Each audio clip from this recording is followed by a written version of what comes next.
হরে কৃষ্ণ বন্ধুরা।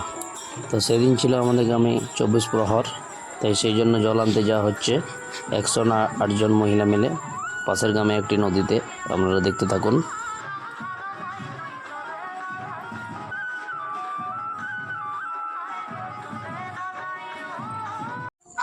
এখন জল ডোবানো চলছে। সবার হাতে আছে একটি করে ছোট্ট মাটির কলসি এবং সাথে আছে আম পল্লব। দেখুন